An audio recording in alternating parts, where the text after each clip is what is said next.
Hi and welcome back to the channel. Steven right here. Today this will be a very short video.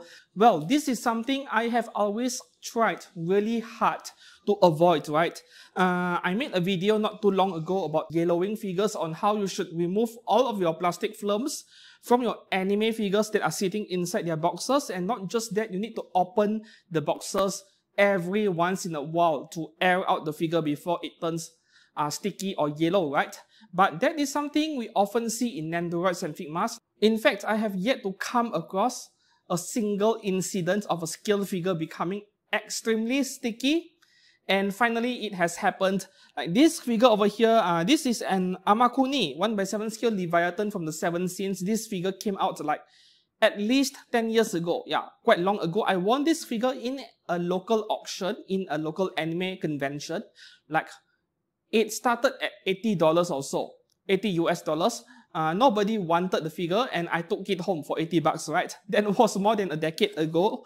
So as you can see, the box is not in great shape, but that is not yet the main issue because I have opened up this figure only very recently. Yeah. You see, the thing is that I may go and tell you guys that always open up your figures and so on, remove the plastic films, which I did for this figure as I do with every figure I own, but still it happened. One of the issues is that no, I did not expose this figure to sunlight. This figure was at home for years, right? Like, because I have many figures and not every single one of them are being displayed. This is a common problem with many people. Especially if you don't have the space, you don't display every figure you own, you keep them in box. And sometimes you forget you even own the figure at all. Yeah, that was exactly what happened to me. There are some figures which I kept it in a dark cabinet, in a cupboard underneath my table, and I forgot that if I even owned the figure. So very recently, I opened up this figure to check on her because I wanted to make a video about her. And no, this is not a figure review in any way.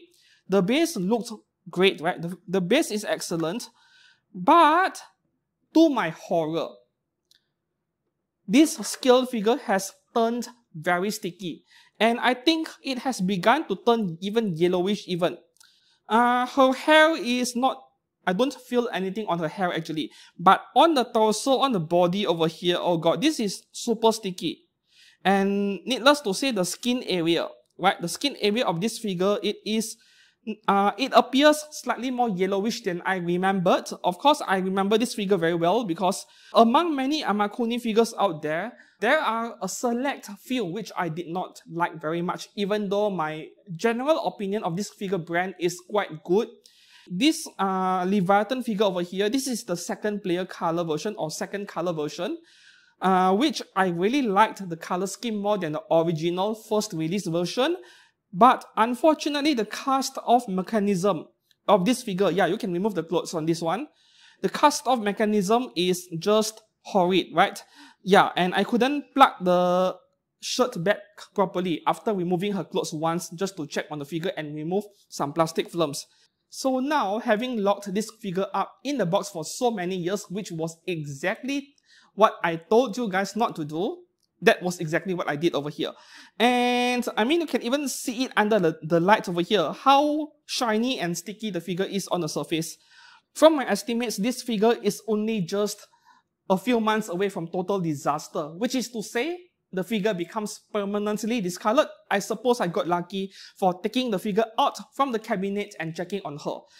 Actually, I wanted to make this video on cleaning anime figures involving one or two of my Nandoroids, which is in a really sad state. Like, they are probably beyond salvageable, but still I wanted to try. But this is absolutely the very first time I've seen such a thing happen to a high quality, expensive scale figure. This wasn't cheap. This was 12,000 yen back then, a decade ago, which was considered to be pretty expensive for a scale figure back then, right? So what do you think about this figure? Is she salvageable? Can she be saved? If you have experienced something similar, let me know down in the comments below. Yeah, I believe that this has something to do with the material being used in the figure because the head of the figure, the hair region is completely clean. Like, I can't feel anything at all. But the moment I touch her face or even her clothes over here, the cast of upper parts, they are extremely sticky. Like, disgustingly sticky, right? Yeah, this is definitely the very first time I have seen something like this happen to an expensive scale figure. My very first, but I suppose there is a first to everything. So until then, yeah, we'll see what I can do, and I will update you guys in a separate video several weeks later. Until then, thanks for watching, and I'll see you guys again very soon. Goodbye.